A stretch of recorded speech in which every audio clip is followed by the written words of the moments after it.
சாயிரம். எதுவாக இருந்தாலும், எந்த சூழ்நிலையாக இருந்தாலும், நிலைமை கைமீறி சென்று இருந்தாலும் கூட இப்போது நாம் முடிவு எடுத்தால் போதும், கடைசி நொடியில் முடிவு எடுத்தாலும் போதும், அதை நம் கட்டுப்பாட்டுக்குள் நிச்சயமாக கொண்டு வர முடியும். ஜெய் சாயிரம், ஜெய் ஜெய் சாயிரம். நம்ம சாயன்பர்கள் எல்லாரும் எப்படி இருக்கீங்க?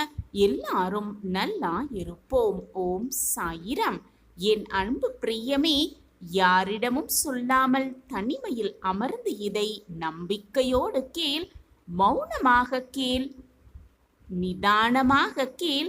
உன்னுடைய வாழ்வில் ஒரு அற்புதம் நிகழப்போகிறது. அந்த அற்புதத்தை நிகழ்த்தி வைக்கப் போவது உன்னுடைய சாயப்பாதான். என் அன்பு பிரியமே, முதலில் உன்னை நேசிக்க பழகு. அப்போதுதான் மற்றவர்களை, உன்னை சுற்றி இருப்பவர்களை உன்னால் நேசிக்க முடியும். எந்த ஒரு இக்கட்டான சூழ்நிலையிலும் நான் சாதிக்க பிறந்தவர் என்பதை நினைவுக்குள். நீ சாதிக்கத்தான் பிறந்திருக்கிறாய். என்னை சாதிக்க வைக்க உன் சாயப்பா நான் தீர்மானம் எடுத்திருக்கிறேன். ஆம் என் பிரியமே, எதை செய்ய வேண்டுமோ அதை முழு கவனத்தோடு செய்தாலே போதும். எதை அடைய நினைக்கிறாயோ அதை நிச்சயமாக அடையலாம். உன்னப்பா நான் தான் உன்னோடு இருந்து கொண்டிருக்கிறேனே. உன்னால் முடியும், உன்னால் முடியும், என்னால் முடியும் என்ற மனநிலை யார் ஒருவரிடத்தில் இருக்கிறதோ எந்த ஒரு இலக்கையும் அவர்களால் வெற்றிகரமாக அடைய முடியும் என்பதே நிதர்சனமான உண்மை. ஆம் என் பிரியமே, உன்னால் முடியும் என்ற வார்த்தையை மீண்டும் மீண்டும் உச்சரித்துக் கொண்டே இரு, மனதால் நினைத்து கொண்டே இரு. அப்படி நீ நினைத்தால் முடியாத காரியத்தையும் முடித்து வைக்கும் அந்த எண்ணமே.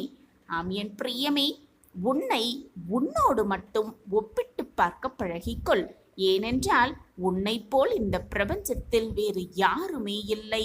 உன்னை போல் நல்ல எண்ணமும் நல்ல எண்ணம் படைத்த எவருமே இந்த பிரபஞ்சத்தில் இல்லவே இல்லை. அதே போல உன்னை சுற்றி இருப்பவர்களையும் உன்னை போல் நல்லவர்களாகத்தான் இருப்பார்கள் என்று தவறாக நீயே முடிவை எடுத்து விடாதே. பல பேர் பலவிதமான குணாதிசயங்களை பெற்றுக்கொண்டு வாழ்ந்து கொண்டுதான் இருக்கிறார்கள். ஆம் என் பிரியமே, நீ எந்த அளவிற்கு மன உறுதியோடும் தைரியமாகவும் தன்னம்பிக்கையாகவும் இருக்கிறாயோ அந்த அளவிற்கு வாழ்வில் நீ மிக பிரம்மாண்ட உயரத்தை நிச்சயமாக காணலாம். பிரம்மாண்ட அளவிற்கு உன்னுடைய வாழ்வில் உயரலாம். என் அன்பு பிரியமே, சந்தோஷமாக இரு. நீ எடுக்கும் முடிவு மற்றவர்களுக்கு எந்த ஒரு பாதிப்பும் ஏற்படாத வண்ணம் நீ எடுக்கும் முடிவு சரியானதா என்று உனக்கே தெரியாது. ஆனால் எடுத்த முடிவை நான் சரியாக்குவேன் என் பிள்ளையே. நிச்சயமாக உனக்கான முடிவை நான் மாற்றி காட்டுகிறேன். மற்றவர்கள் வாழ்க்கையில் எப்பொழுதுமே தலையிடாதே. அது உன் நண்பனாக இருந்தாலும் சரி, உறவுகளாக இருந்தாலும் சரி, உன் உற்றார் உறவினர்கள் யாராக இருந்தாலும் சரி, தேவையில்லாத இடத்தில் தலையிடுவதை நிறுத்திவிடு. அவரவர் கர்ம பலன்படி அவரவர் வாழ்க்கையை வாழ்ந்துதான் ஆக வேண்டும், வாழ்ந்தேதான் தீர வேண்டும். தேவையில்லாமல் அவர்கள் வாழ்க்கையில் நீ நுழைந்து நீயே கஷ்டத்தை ஏற்றுக்கொள்கிறாய் என்றுதான் அர்த்தம். போதும், நீ பார்த்து பார்த்து மற்றவர்களுக்கு செய்தது எல்லாமே போதும். மற்றவர்களை நினைத்து பார்த்தது எல்லாமே போதும். நீ மற்றவர்களுக்கு உதவியது எல்லாமே போதும். என்ன சாயிநாதரே, மற்றவர்களுக்கு உதவி வேண்டும், உதவ வேண்டும். உலகத்தில் உள்ள அனைத்து ஜீவராசிகளுக்கும் உன்னால் முடிந்த உதவிகளை செய்து கொண்டே இரு என்று சொல்லும் நீங்களா என்னிடம் இப்படி சொல்கிறீர்கள் என்றுதானே உன்னுடைய கேள்வியாக இருக்கிறது. உனக்கே பல கஷ்டங்கள், பல போராட்டங்கள், தீர்க்கவே முடியாத சுமைகள். தினமும் என்னை அழைத்து என்னிடம் உன் அத்தனை போராட்டங்களையும் சொல்லிக்கொண்டே இருக்கிறாய், புலம்பிக் கொண்டே இருக்கிறாய். நீ மற்றவர்கள் வாழ்க்கையில் நுழையும் பொழுது எவருமே உனக்காக பரிந்து பேசப்போவதும் இல்லை. உன்னுடைய போராட்டமான வாழ்க்கையில் யாருமே உனக்காக வந்து உதவப் போவதும் இல்லை. அவர்கள் வாழ்க்கையில் அவர்களை முன்னேற்றுவதற்காக நீ புத்தம் புதிய தேடலை தேடிக்கொண்டிருக்கிறாய். ஆனால் அவர்களோ உன்னை பற்றி சிறிதும் நினைத்து கூட பார்க்கவே இல்லை. தான் என்ற அகந்தையை முதலில் மனதிலிருந்து எடுத்துவிட்டு தேவையில்லாமல் விஷயத்துக்கு கோபப்படும் எண்ணத்தை உன் மனதிலிருந்து தூர எறிந்துவிட்டு என்னுடைய நாமத்தை எப்பொழுதும் உச்சரித்துக் கொண்டே இரு. நான் கூறுவதை கேள். உன்னுடைய வாழ்க்கையை நான் செழுமையாக்கி சீர்படுத்தி கர்ம பலன்களையெல்லாம் விலக்கி உன் வாழ்க்கையில் இருக்கும் கஷ்டமான சூழ்நிலையிலிருந்து உன்னை விடுவித்து உன்னை நல்ல வழிக்கு கொண்டு சென்று அனைவரும் வியக்கும் வண்ணம் உன்னை ஏளனமாக பார்த்தவர்கள் அனைவரும் வியக்கும் வண்ணம் உன்னை வாழ்க்கையில் நான் உயர்த்தப் போகிறேன். எல்லோரும் அண்ணாந்து பார்க்கும் அளவிற்கு உன்னை வாழ்க்கையில் நான் உயர்த்தப் போகிறேன். அதற்கான நேரம் வெகு தொலைவில் இல்லை. நான் இருக்கிறேன். அனைத்திற்கும் சாட்சியாக நான் இருக்கிறேன். முடியும் என்ற நம்பிக்கையை, முடியும் என்ற அதிர்வை எப்பொழுதும் உன்னிடம் மூச்சாக கொண்டு சென்று கொண்டே இரு. முடியாததையும் முடித்து காட்டும் அந்த உணர்வு. அப்படி இருந்துவிட்டால் எதிர்மறையான பேச்சுகளிலிருந்தும் சூறாவளியாய் நிச்சயமாக மீண்டு வருவாய். உன் வாழ்க்கை என்னும் போராட்டத்தை வென்றே காட்டுவாய். இது உன் தந்தையின் சத்திய வாக்கு. வாழ்க்கையில் என்ன நடக்கிறது, ஏது நடக்கிறது என்று தெரியாமல் புலம்பிக் கொண்டிருக்கிறாய். குழப்பத்தோடு தவித்து கொண்டிருக்கிறாய். உன்னுடைய இந்த நிலையை உன் சாயப்பா நான் நன்கு அறிவேன். எதற்குமே அஞ்சாதே, கலங்கியும் போய்விடாதே. துணிந்து நில், எல்லாமே சரியாகிவிடும். உன்னோடு எப்பொழுதும் உன் சாயப்பா நான் இருப்பேன். நான் எப்பொழுதும் உனக்கு வாக்கு கொடுத்து கொண்டே இருப்பேன் அல்லவா? நான் எப்பொழுதும் உன்னோடு இருப்பேன். என் வாக்கு எப்பொழுதும் பொய்ப்பதே இல்லை. என்னை விட்டு நான் விலகுவதும் இல்லை. என்னை விட்டு விலகி போகும்படி நான் உனக்கு அறிவுறுத்தவும் மாட்டேன். இதுதான் உண்மையான வாக்கு. என் வாக்கு என்றாவது பொய்த்ததுண்டா? என்னை நம்பியவர்களை நான் விட்டு கொடுத்ததும் இல்லை. அவர்களை விட்டு சென்றதும் இல்லை. என்னை விட்டு விலகி போகும்படி நான் எவருக்கும் அறிவுறுத்தியதும் இல்லவே இல்லை. யாரிடமும் உனக்கான நியாயத்தை எதிர்பார்த்து கொண்டே இருக்காதே. மற்றவர்களிடம் உன் நியாயத்தை எதிர்பார்க்காதே. ஏனென்றால் அவர்கள் வைத்திருப்பது அவர்களுக்கான நியாயத்தை மட்டும்தான் அவர்கள் வைத்திருப்பார்கள். யாரெல்லாம் உன்னோடு இருப்பார்கள், விலகுவார்கள் என்று காலம் முடிவு செய்வதில்லை. யாரெல்லாம் உன்னோடு இருந்து கொண்டே இருப்பார்கள் என்பதையும் காலம் எப்பொழுதும் முடிவு செய்யவே செய்யாது. வெற்றி என்பது உன்னை உலகிற்கு அறிமுகம் செய்வதுதான். தோல்வி என்பது உன்னை உனக்கே அறிமுகம் செய்வது. எனவே தோல்வியை மட்டும் படிப்பினையாக எடுத்துக்கொள். அப்பொழுதுதான் உன்னை மற்றவர்களுக்கு உன்னால் அறிமுகம் செய்து வைத்து கொள்ள முடியும். வெற்றியையும் மிக சுலபமாக அடைய முடியும். கடந்து செல்ல கற்றுக்கொள். உன்னை குறை கூறுபவர்கள் யாவரும் உத்தமர்களும் அல்ல, நல்லவர்களும் அல்ல என்பதை நினைவில் வைத்துக்கொண்டு அனைத்தையும் கடந்து செல்ல கற்றுக்கொள். கடந்து சென்று கொண்டே இரு. ஒவ்வொரு தடவையும் நம்பிக்கையோடு மற்றவர்களை நம்பிக்கையோடு ஒரு பார்வை பார். அப்பொழுது உன் வாழ்க்கையில் நீ வெற்றியடைவதற்கான அத்தனை சாத்தியக்கூறுகளும் இருப்பதை அந்த நம்பிக்கையான பார்வை அவர்களுக்கு எடுத்து காட்டும். எது எந்த அளவில் உண்மை என்பதை நீ புரிந்து கொண்டிருப்பாய், அறிந்தும் கொண்டிருப்பாய். உன் வாழ்க்கையில் நிகழ்ந்திருந்த நிகழ்வுகளையும் நிகழ்ச்சிகளையும் பார்த்து இப்பொழுது தெளிவாக ஒரு முடிவுக்கும் நீ வந்திருப்பாய். உன்னுடைய அம்மாவாக அப்பாவாக என்றுமே நான் உனக்கு துணையாக இருப்பேன். உன் விதியை என்னால் மாற்றி காட்ட முடியும். அனைத்தையும் ஒரே நொடியில் மாற்றி காட்டும் வல்லமை என்னிடம் இருக்கிறது. கடைசி நொடியில் கூட மாற்றங்கள் நிகழும். நான் அதை நிகழ்த்தி காட்டுவேன் என்ற நம்பிக்கை உன் மனதில் இருந்தால் போதும். நீ தேடியதை கண்டிப்பாக உனக்கு கிடைக்கும்படி நான் வழிவகை செய்வேன். கடைசி நொடி போதும் அனைத்தையுமே மாற்றி காட்டு விடுவேன் உன் சாயி தேவா. உன்னுடைய வாழ்க்கையை என் காலடியில் சமர்ப்பித்துவிடு. அனைத்து கர்மாக்களையும் நான் தாங்கிக் கொள்கிறேன். உனக்கு தேவையானது என்ன என்பதை பார்த்து பார்த்துதான் நான் செய்து கொண்டிருக்கிறேன். உன் வாழ்க்கைக்கு எது தேவை, எதை கொடுத்தால் நீ மகிழ்வாய், எது கிடைத்தால் நீ சந்தோஷமாக முகல்மலர்வாய் என்பது உனக்கு தெரிவதை விட எனக்கு நன்றாகவே தெரியும். ஏனென்றால் நான் உனக்கு தந்தையல்லவா? விரும்பியது, ஆசைப்படுவது எல்லாமே உனக்கு நடக்கும் என்று நான் உனக்கு வாக்களிக்கிறேன் குழந்தையே. நீ மட்டுமல்ல, இந்த உலகத்தில் இருக்கும் அனைவருக்குமே விரும்பியது விரும்பியபடியே கிடைக்கும். ஆசைப்படுவது அப்படியே நடக்கும். ஆனால் உங்களுடைய விருப்பத்தில்தான் சற்று மாற்றம் வேண்டும். அந்த விருப்பத்தில்தான் சிறு தவறும் இருக்கிறது. ஒருவருடைய விருப்பம் எப்படியாவது கஷ்டப்பட்டாவது முன்னேற வேண்டும் என்ற விருப்பமாக இருக்கிறது. எனவேதான் அவன் விருப்பப்படியே அவன் விரும்பிய கஷ்டத்தை அனுபவித்து பின் வெற்றியை பெறுகிறான். வேறு ஒருவர் அவனுடைய முதுமை காலத்தில் நன்றாக வாழ வேண்டும், நிம்மதியாக இருக்க வேண்டும் என்ற எண்ணத்தில் செல்வத்தை சேர்க்கிறான். ஏன் செல்வத்தை சேர்க்கிறீர்கள்? உங்களுடைய முதுமை காலத்தில் எதற்காக செல்வம் தேவைப்படுகிறது என்று கேட்டால், முதுமை காலத்தில் நோய் நொடி வராமல் இருப்பதற்கும், வந்தாலும் அதற்கான தேவைகளை பூர்த்தி செய்வதற்காகத்தான் இந்த செல்வம் என்று சொல்கிறான்.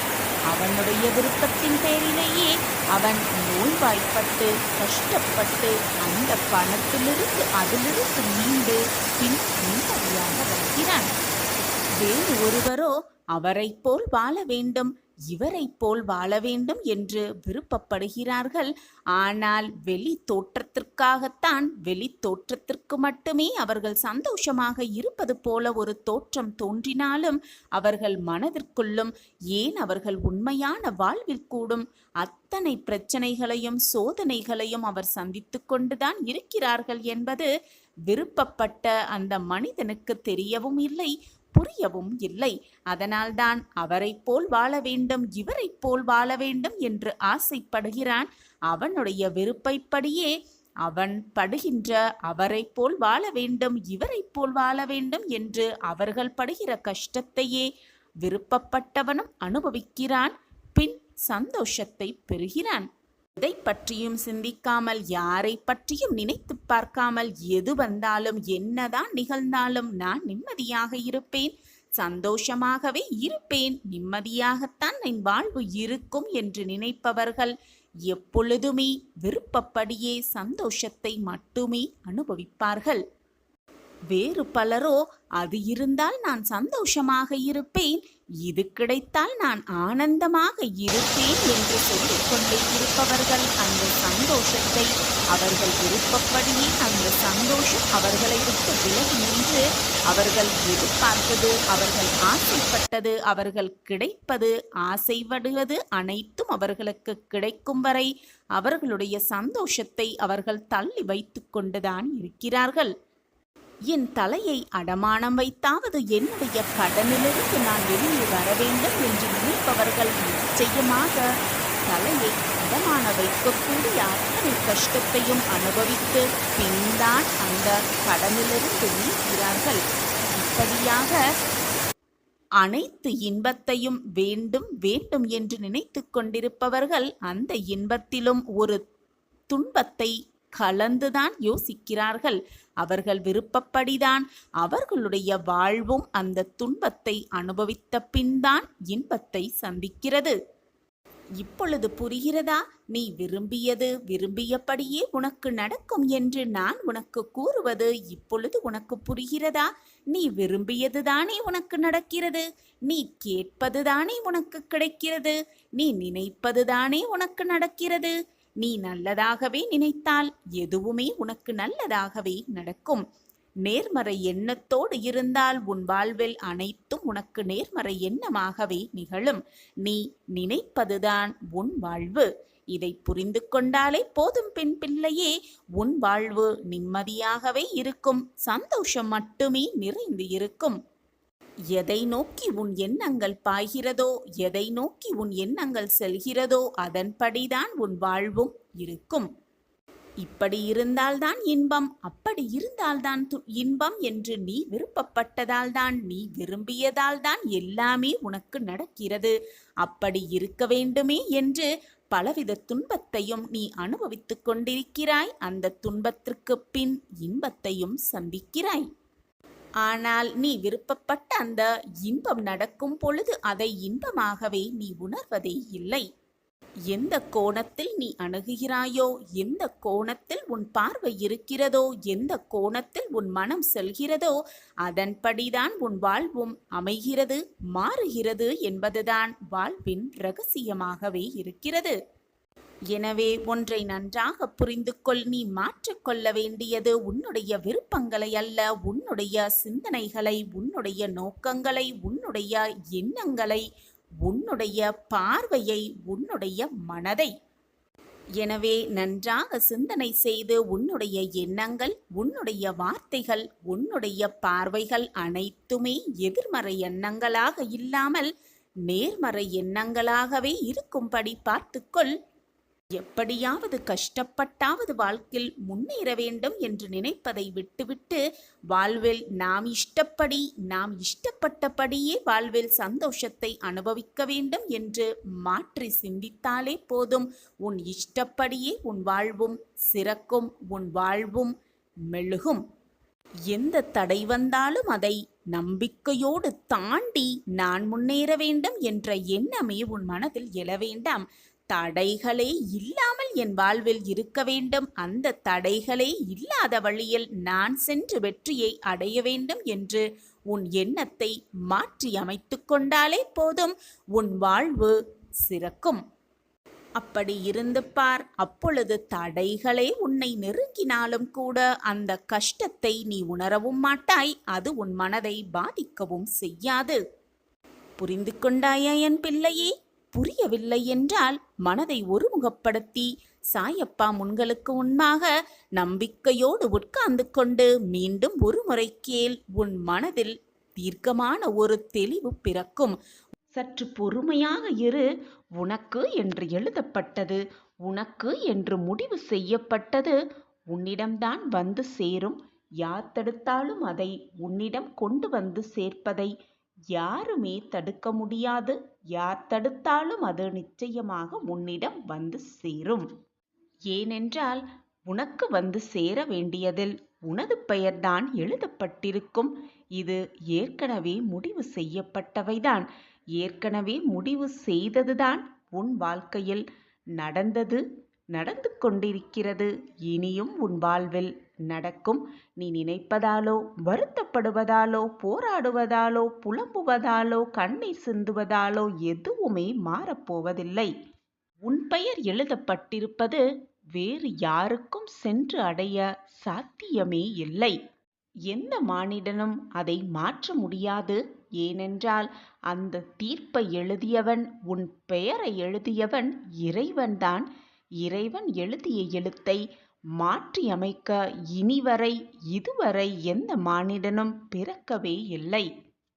சோதனையை உருவாக்கத் தெரிந்த இறைவனுக்கு அதற்கான தீர்வையும் உருவாக்க ஒரே ஒரு கண நொடி போதும்.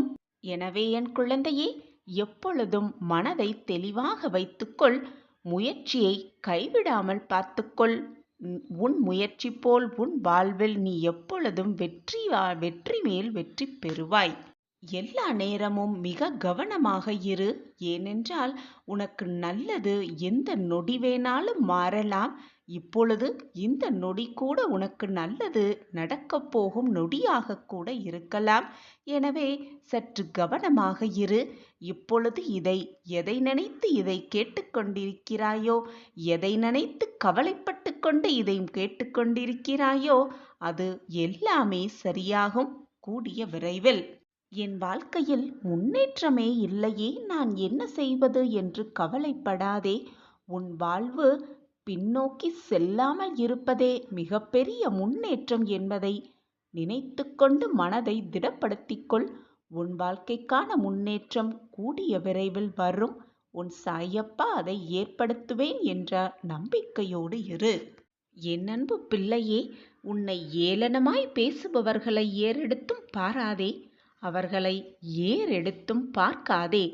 எதிரே வரும் காலத்தை எதிர்நோக்கி உன் வாழ்வில் அடியை நீ தைரியமாக எடுத்து வைத்துக்கொண்டே இரு. உன்னை ஏளனமாக பேசியவர்கள் கூட உன்னை அண்ணாந்து பார்க்கும் நிலைமைக்கு உன்னை நிச்சயமாக நான் அழைத்து செல்கிறேன் பிள்ளையே. இருப்பதை வைத்து மகிழ்ச்சியாக எப்படி வாழலாம் என்பதை சிந்திக்க கற்றுக்கொள். உலகில் எல்லாருக்குமே செல்வம், அதிகாரம் அனைத்தும் ஒரு சேர கிடைத்துவிட்டால் இந்த உலகமே அதிகார போட்டிகளால் சூழ்ந்துவிடும். என் வாழ்க்கையில் நான் சந்தோஷமாக இருக்கிறேன், மகிழ்ச்சியான பாதையில்தான் என் வாழ்க்கை சென்று கொண்டிருக்கிறது.